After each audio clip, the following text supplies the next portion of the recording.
Well, good evening, Mr. Omar. I hope you're doing great. Welcome again in another round of meetings. Tonight, we're just going to talk a little bit about your English background, your study, and some kind of tips that you recommend for Iraqi students who are trying to explore English language during summer. So the floor is yours. Thank you, Waleed. Thank you for having me. Good evening. Good evening. Yeah, so there's a lot to talk about.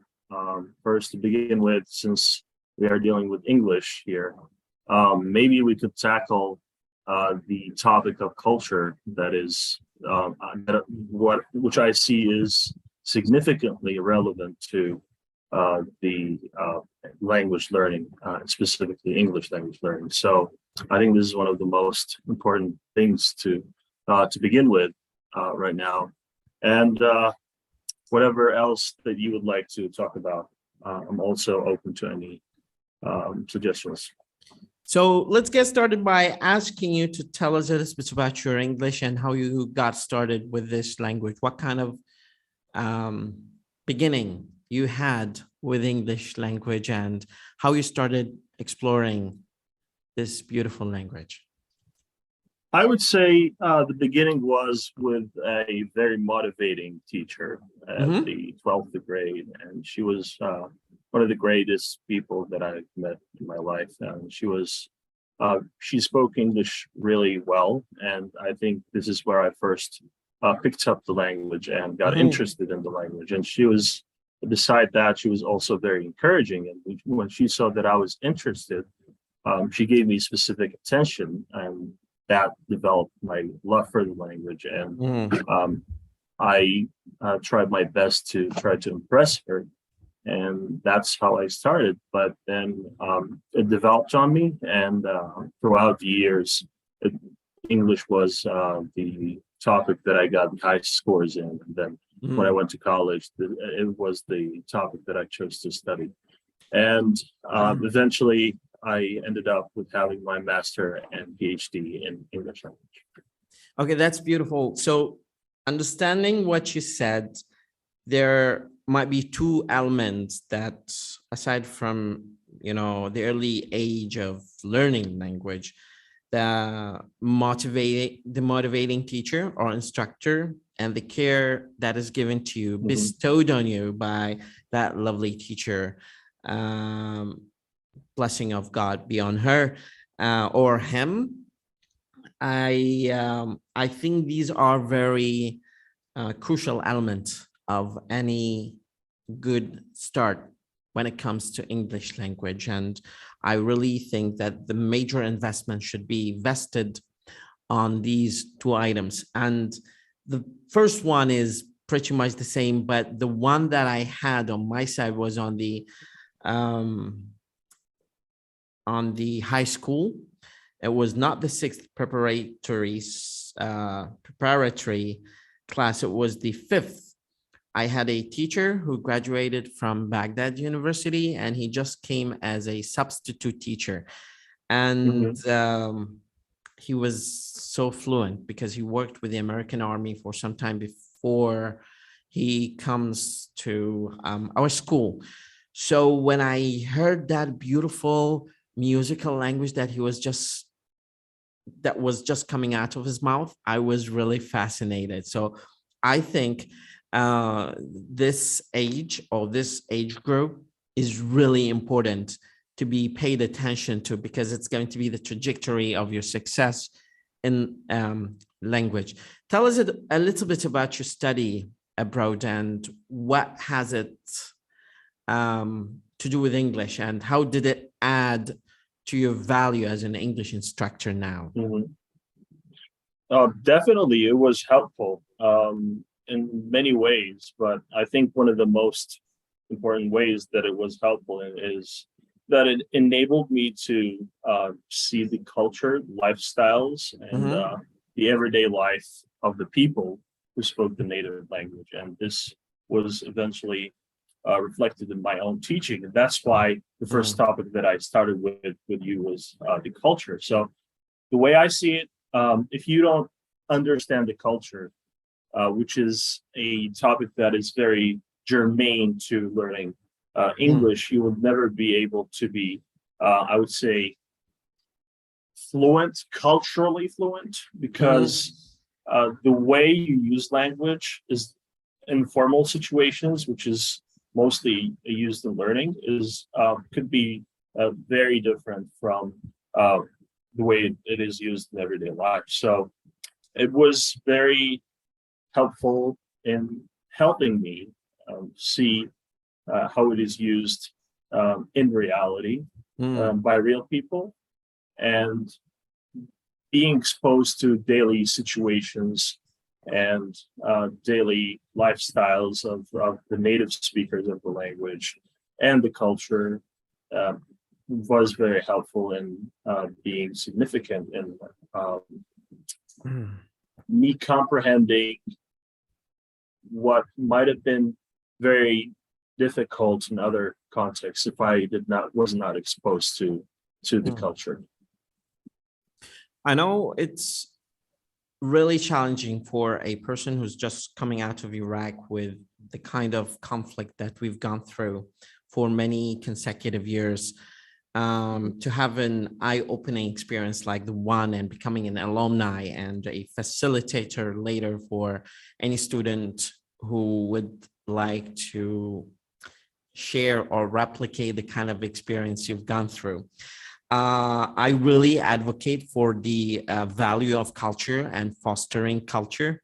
So I'm an advocate of the fact that culture cannot be isolated from language, because language survives in the microcosmic atmosphere of culture. So culture is really important. And I think you mentioned it 4 times during this short conversation, which gives it the impactful meaning that we cannot isolate culture from language. They work hand in hand, and understanding language should be quintessential element to understanding culture, and understanding culture is interchangeably important when it comes to understanding language. Do you think culture should be emphasized more in the Iraqi context? And if yes, how do you go about introducing British and American culture as part of the global culture when it comes to language? Or you have another approach? Well, definitely it should be focused on more.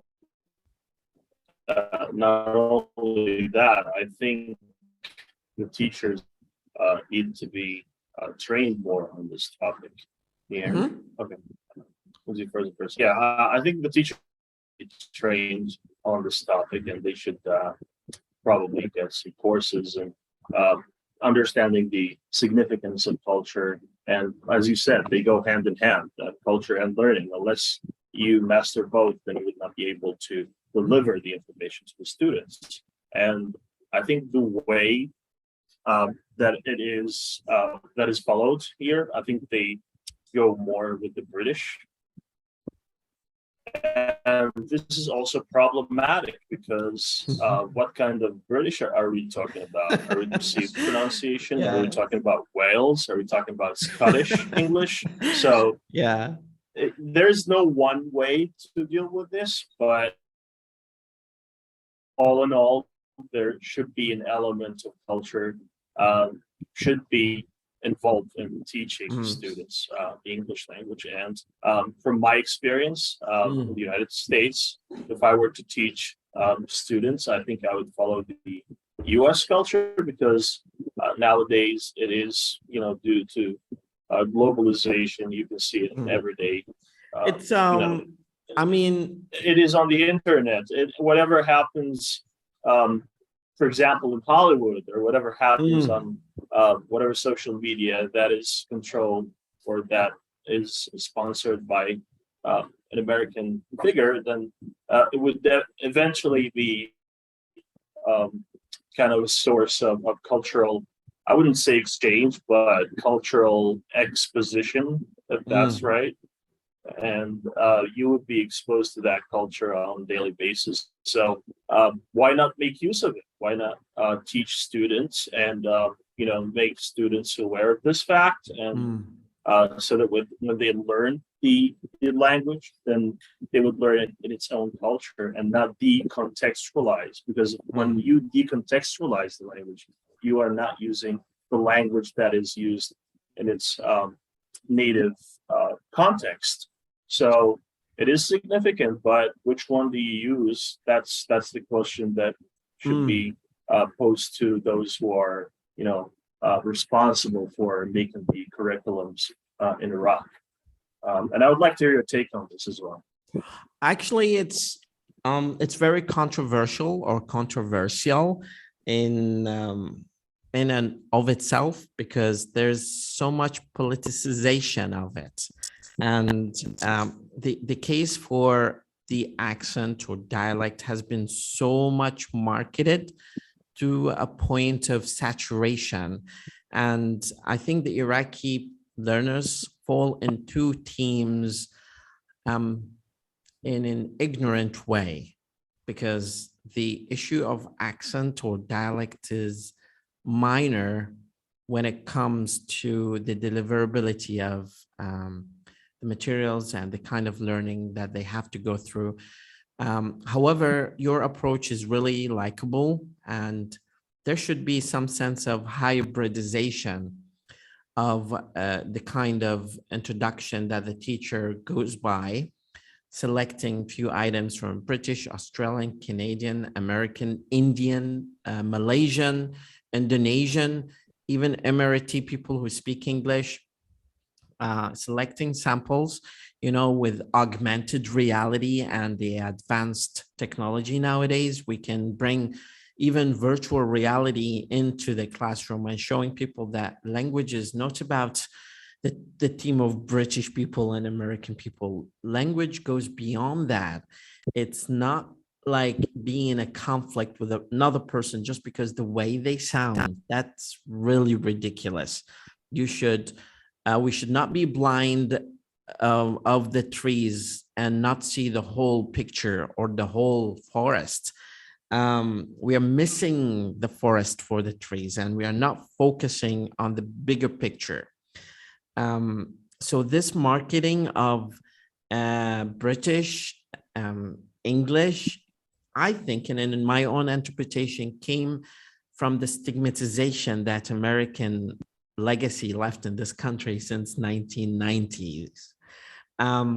And what followed of consecutive war and Gulf War and Civil War and the American invasion, all of that had repercussions on the judgment of whether English American version is conducive to being teachable in the Iraqi context.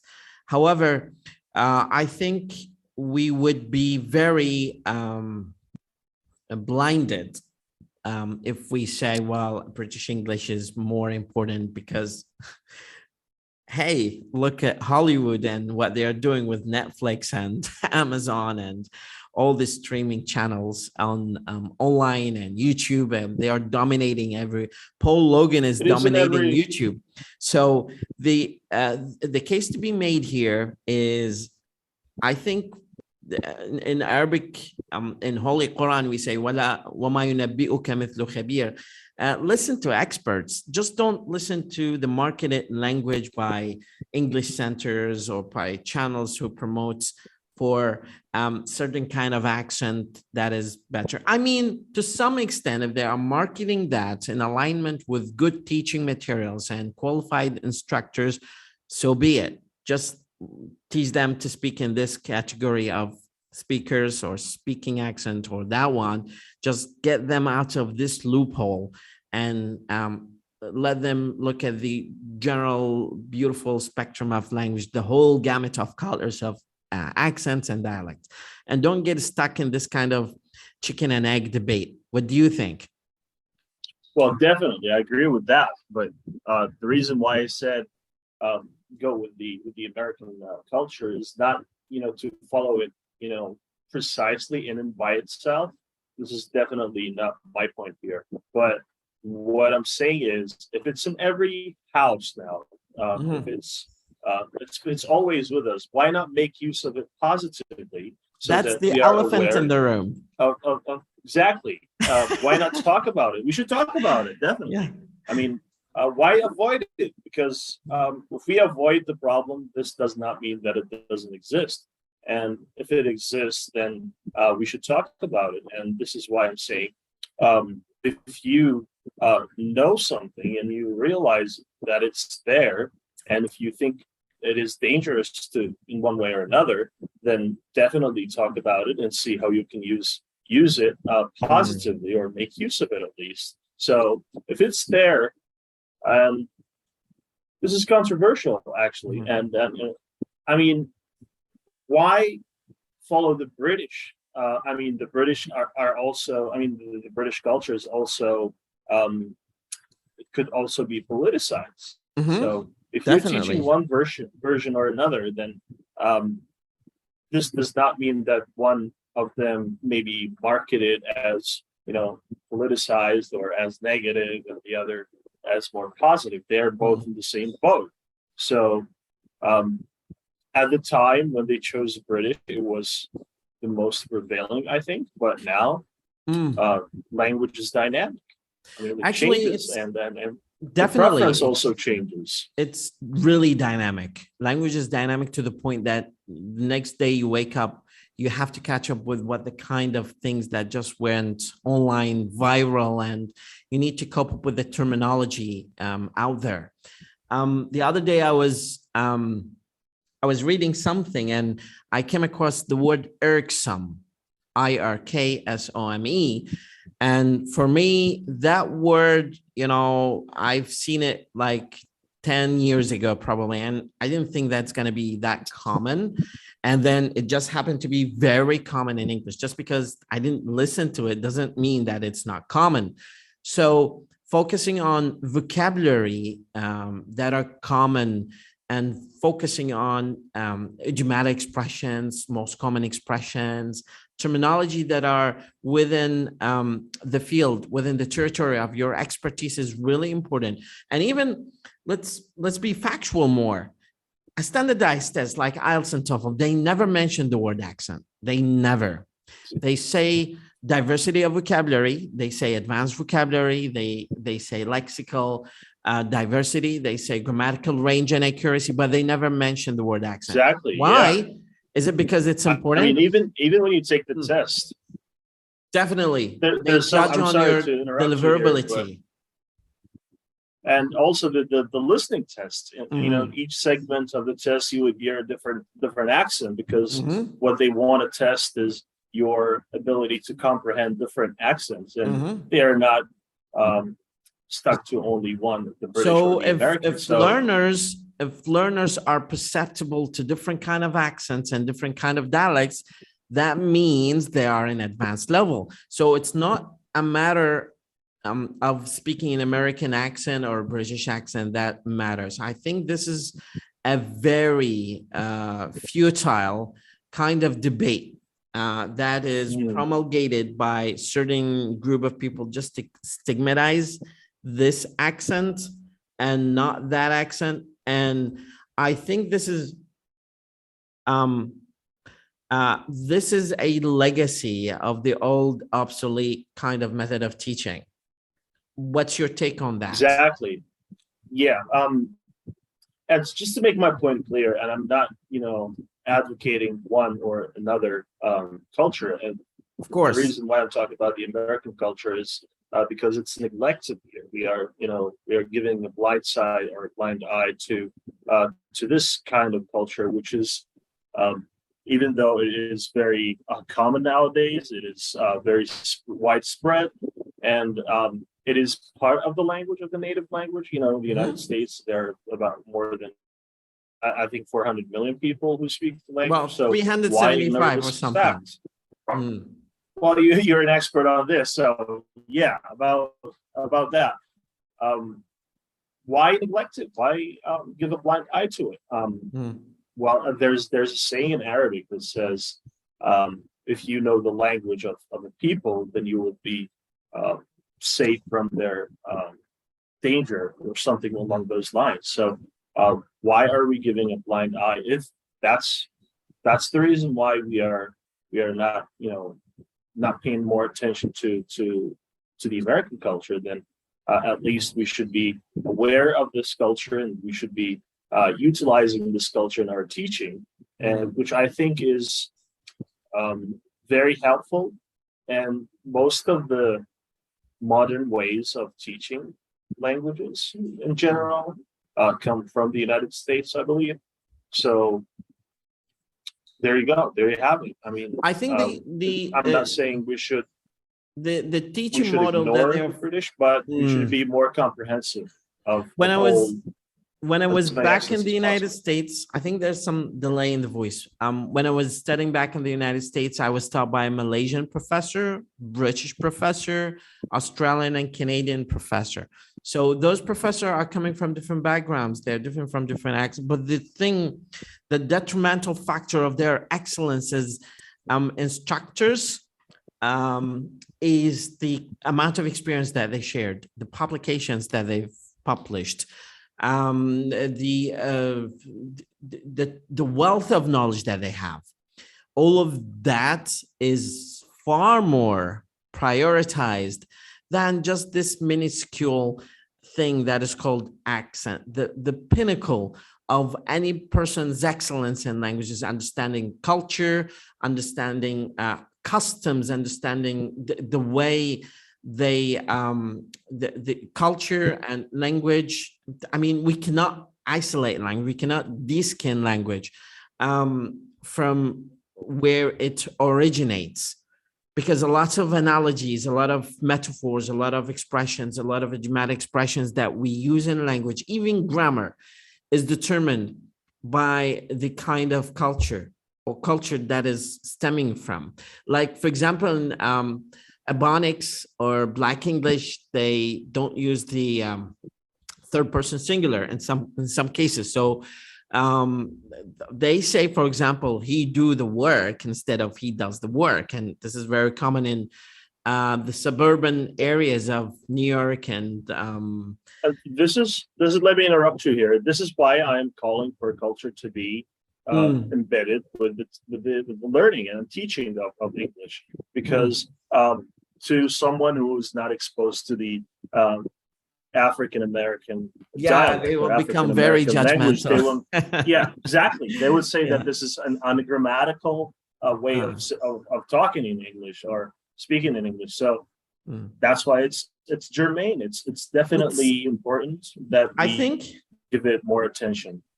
I think this debate is very global in its scope. And I was listening to a lecture this morning by a Moroccan professor.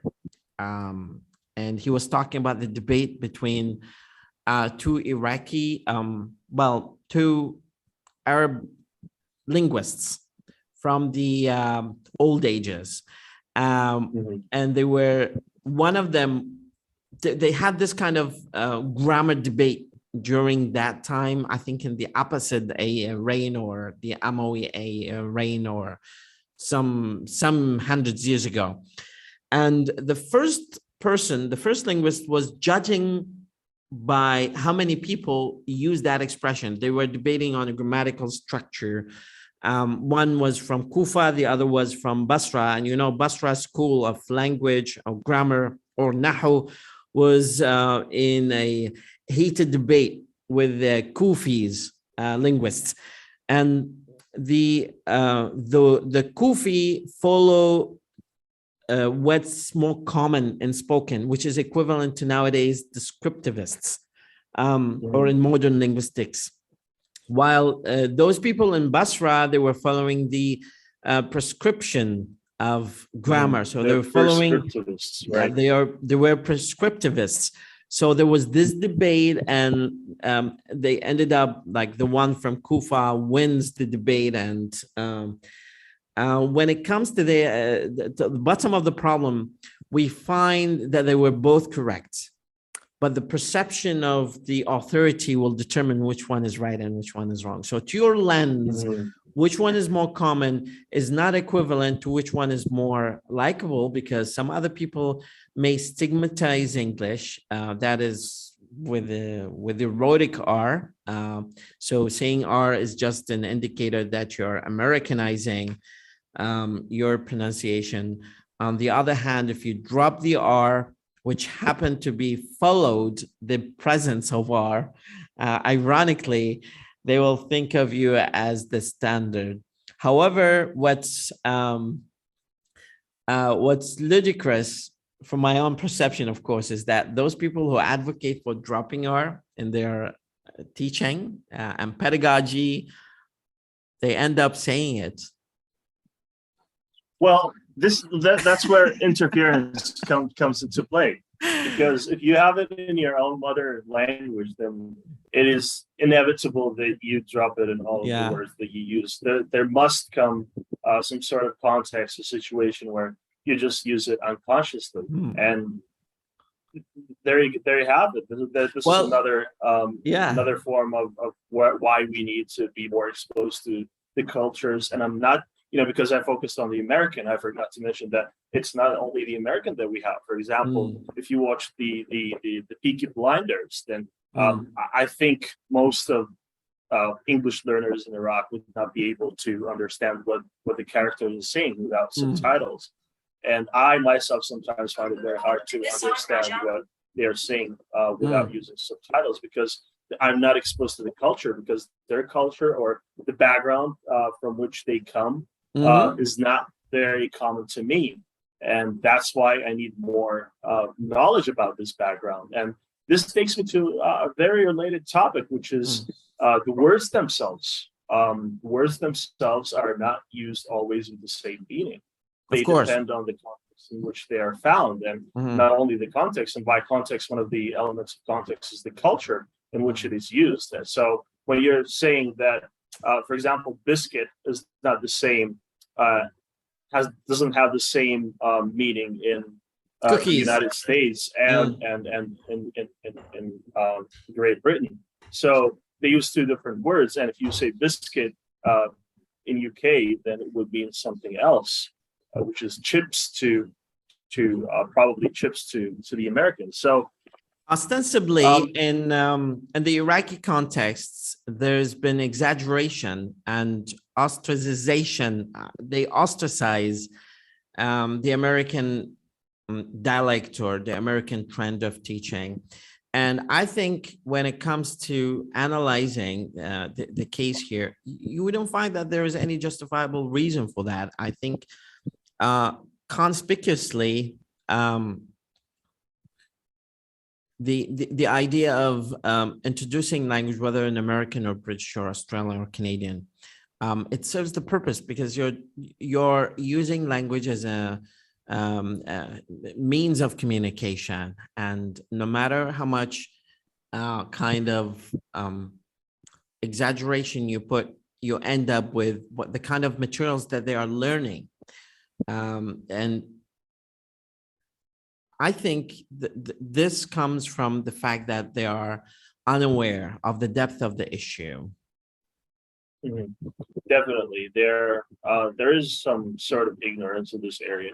And you mentioned the Canadian and the Australian. Talking about the Australians, there's also the Australian accent, which sometimes Aussie. they clip. Yeah, Aussie. Exactly. This is what I'm talking about when they use clippings. When they clip the words, for example, they say brekkie and Aussie. Yeah, all those things. So this is also another difference here. So definitely exposure to culture, and since we are focusing on British English, I think there needs to be more attention given to the British culture. And now when I say the British culture, I'm also thinking about modern day UK, which is also filled with so many people who come from different backgrounds and different ethnicities.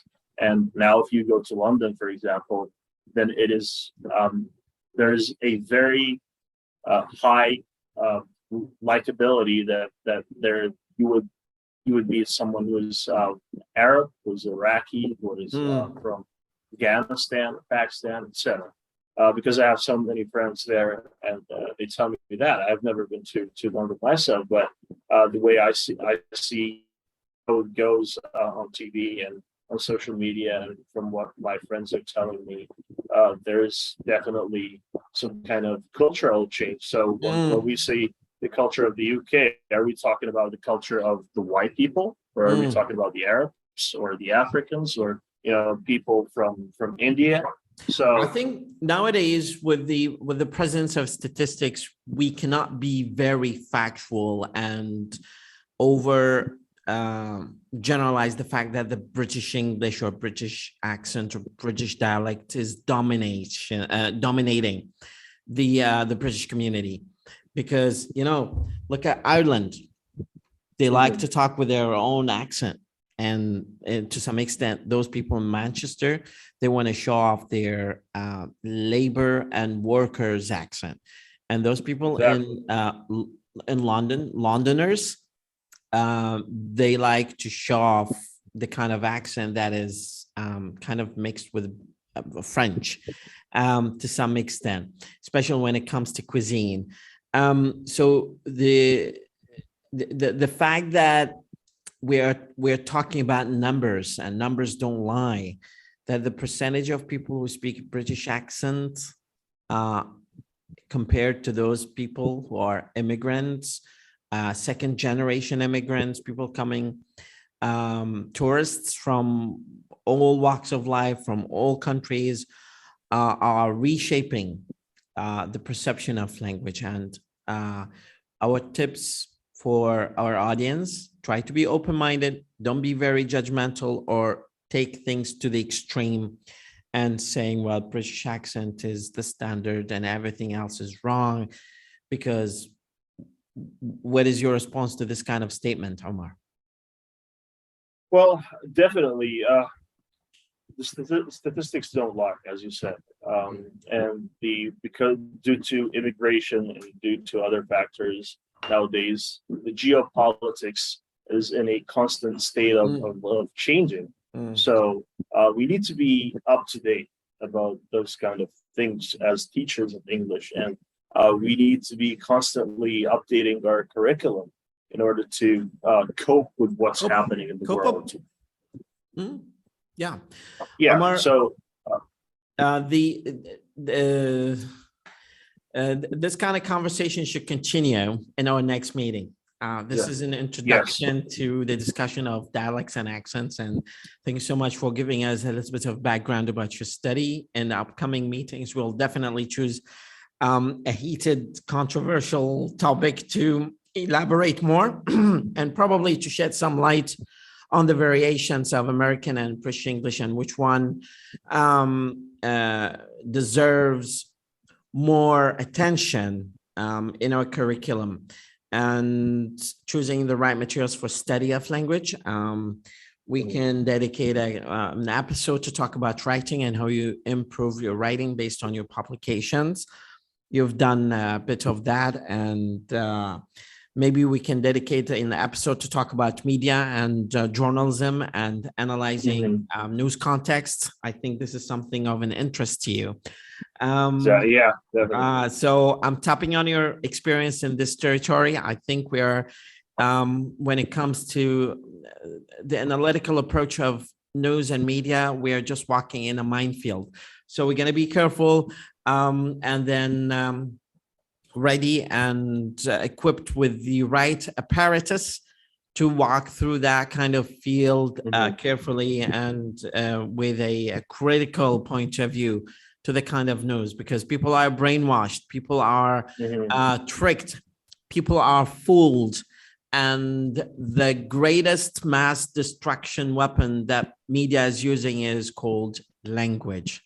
So by language, through language, and with language, we get either very critical or brainwashed. Omar, thank you so much. I look forward for another meeting. Keep in mind, this is going to be our next discussion. Sorry to take this recess time of yours and your family and dedicating it to discussing the bigger picture and the bigger message that we have with language. Thank you so much, Omar. Always a pleasure. Thank you so much for having me. You're more than welcome. Maybe we could make a podcast about this topic as well. Definitely. And, this is something that I'm thinking of as a side thread to our discussion. All right. Enjoy your night. Happy Eid, and see you soon, inshallah. See you soon. See you. Molto faticato via. اوكي حبيبي عاشت ايدك. انا راح اوقف التسجيل هسه و